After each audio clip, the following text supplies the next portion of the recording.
Beside the Tiber River, a tiny village takes root, dated by tradition to the 8th century BC. Huts cluster on 7 hills. From this small settlement, the future Roman Empire begins to rise. Farmers work the fields around early Rome, growing wheat and barley on the surrounding plains. Shepherds argue over land and territory, each clan defending its own patch of ground against neighboring Latin and Sabine tribes. Nearby, in the kingdom of Alba Longa, Amulius seizes the throne from his brother Numita, exiling him and killing his male heirs to secure the crown. To prevent any rival heir, he forces Numita's daughter, Rhea Silvia, to become a Vestal virgin, a priestess bound by a vow of chastity that should have ended her family's bloodline. Instead, Rhea Silvia becomes pregnant, giving birth to twin sons, Romulus and Remus, said in legend to be fathered by the god Mars. Amulius orders the twins to be thrown into the Tiber River, fearing they will grow to reclaim their grandfather's throne. The basket carrying the twins floats down the river until it catches on the roots of a fig tree near the Palatine Hill. A she-wolf discovers and protects the twins, nursing them at a den later known as the Lupercal, until a royal shepherd named Faustulus finds them and raises them with his wife as his own.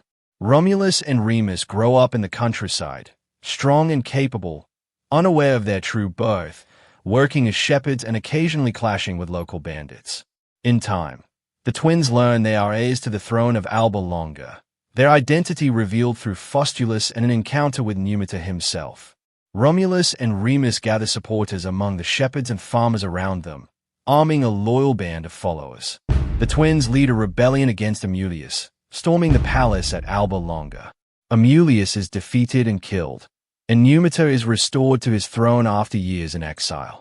With their grandfather reinstated, Romulus and Remus choose a site for a new city near the place where the wolf once found them, rather than remaining in Alba Longa. The brothers argue over which hill to use, Romulus favoring the Palatine, Remus the Aventine, each wanting the honor of naming the new settlement after himself. Roman priests interpret bird signs, a practice called augury, to settle the dispute between them. Romulus claims the gods favor him, having reportedly counted 12 vultures in the sky against his brother's 6. Workers build the first wall of Rome on the Palatine Hill, marking the sacred boundary of the new city. Remus jumps over the wall in mockery, ridiculing its low height and his brother's claim to authority. Romulus kills Remus in the resulting confrontation, declaring that anyone who crosses Rome's walls without permission will meet the same fate. Romulus officially founds Rome in 753 BC by the traditional Roman calendar, naming the city after himself and becoming its first king.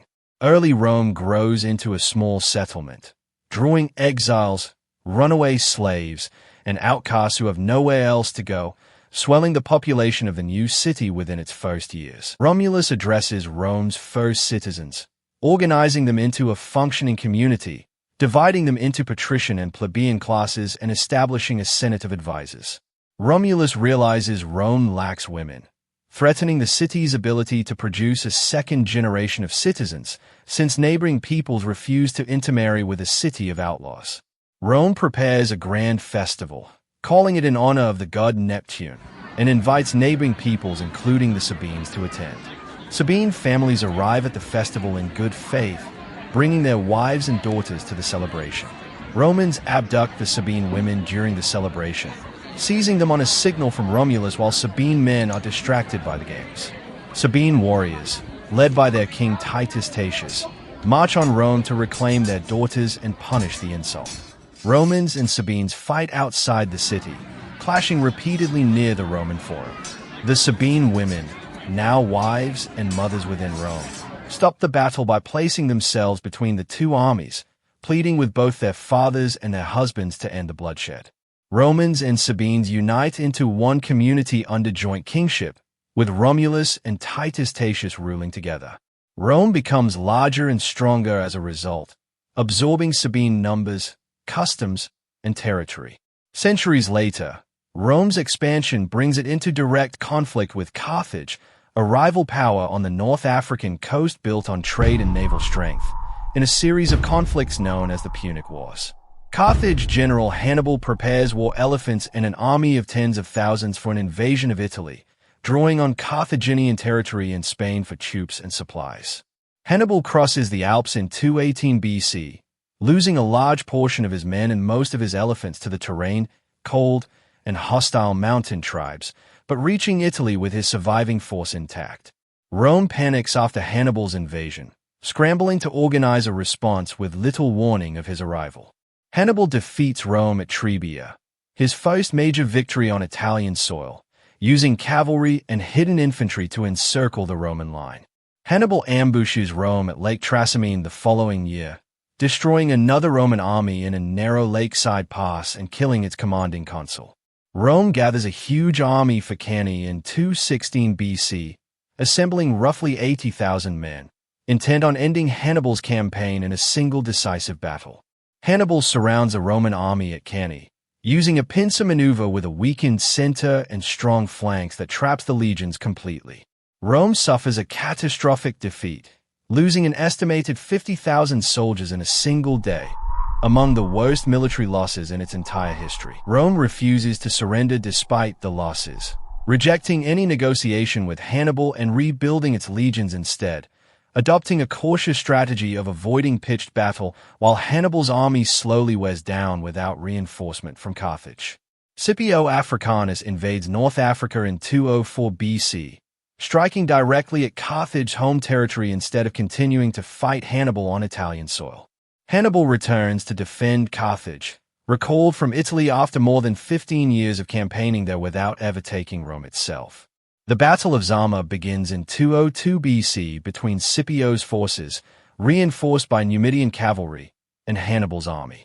Rome defeats Hannibal at Zama, ending the Second Punic War and forcing Carthage to accept a harsh peace.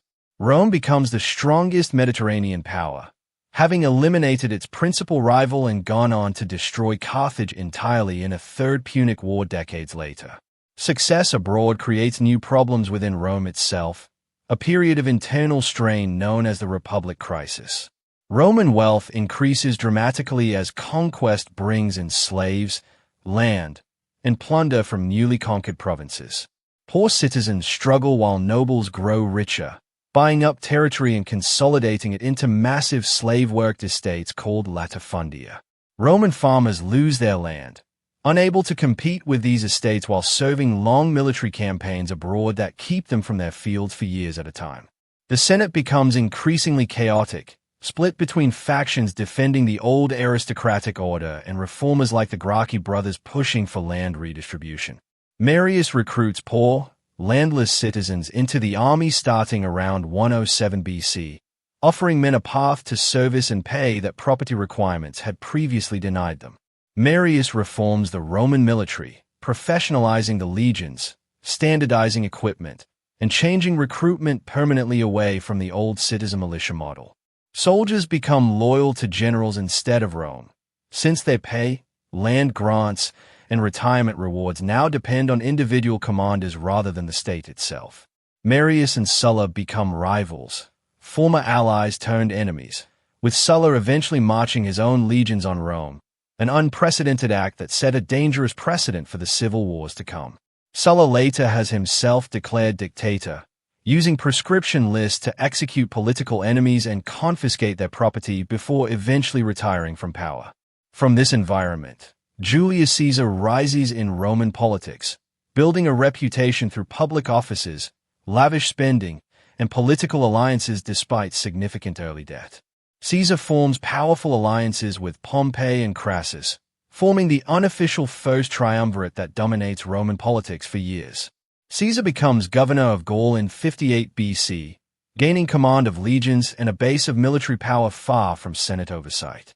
Roman legions invade Gaul under his command, beginning years of campaigning against the region's many tribes.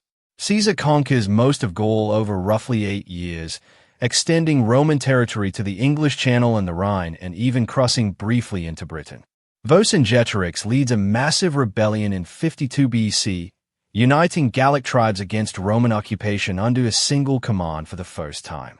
Caesar surrounds Alesia, besieging Vercingetorix's stronghold with a double ring of fortifications while holding off a large Gallic relief force from outside. Rome defeats the Gauls at Alesia, crushing the rebellion in one of Caesar's most celebrated military achievements.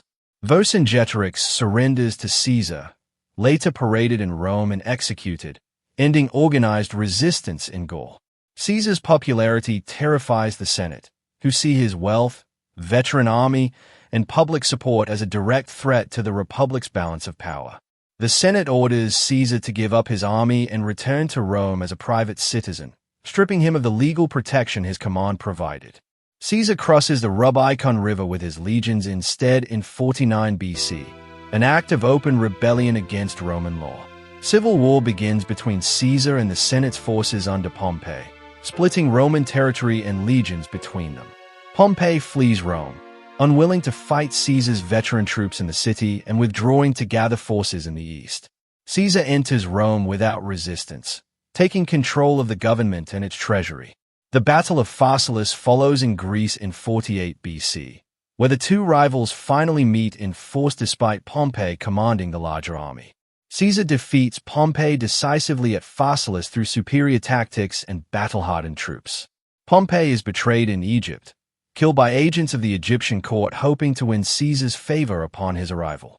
Caesar meets Cleopatra after arriving in Egypt in pursuit of Pompey, becoming entangled in a succession dispute between Cleopatra and her brother. Caesar helps Cleopatra secure power, backing her claim to the Egyptian throne with Roman military support. Caesar returns to Rome as dictator, eventually declared dictator for life, holding more personal power than any Roman before him. Senators plot against Caesar, fearing he intends to establish permanent one-man rule and end the republic entirely. Caesar ignores warnings about the Ides of March, dismissing predictions of danger from soothsayers and his own wife's troubled dreams. Caesar enters the Senate on the day of the plot, without guards or protection, having dismissed his bodyguards some time earlier. Brutus joins the assassination despite his close personal relationship with Caesar, who had shown him unusual favor. Caesar is assassinated on March 15th, 44 BC, stabbed 23 times by a group of senators inside the Senate chamber. Mark Antony's funeral speech enrages the crowd, turning public opinion against the assassins by reading Caesar's will and displaying his wounds. The conspirators flee Rome, unable to hold the city against the resulting riots and unrest. Octavian learns he is Caesar's heir through the terms of Caesar's will, inheriting his name, fortune, and political standing at just 18 years old. Octavian arrives in Rome to claim his inheritance despite his youth and inexperience, quickly gathering support from Caesar's veterans. Octavian forms the Second Triumvirate with Mark Antony and Lepidus in 43 BC, a formal legal arrangement uniting the three to pursue Caesar's assassins. The Battle of Philippi follows in Greece in 42 BC between the Triumvirate's forces and the conspirators. Caesar's assassins are defeated at Philippi, including both Brutus and Cassius, who take their own lives. The Roman world is divided between Octavian and Antony, with Octavian controlling the west and Antony the wealthy eastern provinces. Antony falls in love with Cleopatra, aligning himself politically and personally with Egypt and eventually settling much of his court there. Octavian turns Rome against Antony, using propaganda to paint him as a Roman who has abandoned his homeland and duties for a foreign queen. The Battle of Actium follows in 31 BC, a major naval engagement off the coast of Greece. Octavian defeats Antony and Cleopatra at Actium, breaking their combined naval power decisively. Octavian conquers Egypt afterward, annexing it as a Roman province and ending Cleopatra's rule after both she and Antony take their own lives. The Senate grants Octavian the title Augustus in 27 BC, recognizing his supreme authority while preserving the outward appearance of republican government. The Roman Republic becomes the Roman Empire, with Augustus as its first emperor after nearly a century of intermittent civil war. Under Augustus, Rome enters a long period of stability known as the Pax Romana, lasting roughly 2 centuries. Augustus reorganizes the empire, restructuring its administration, standing army, and finances under centralized imperial control. Rome builds roads and bridges across the empire, connecting provinces from Britain to Syria with a network exceeding 50,000 miles. Mediterranean trade flourishes under the security this infrastructure and a unified currency provide, moving grain, wine, and goods across the sea. The Pax Romana brings peace and prosperity across Roman territory for generations, with far fewer large-scale wars fought within the empire's borders.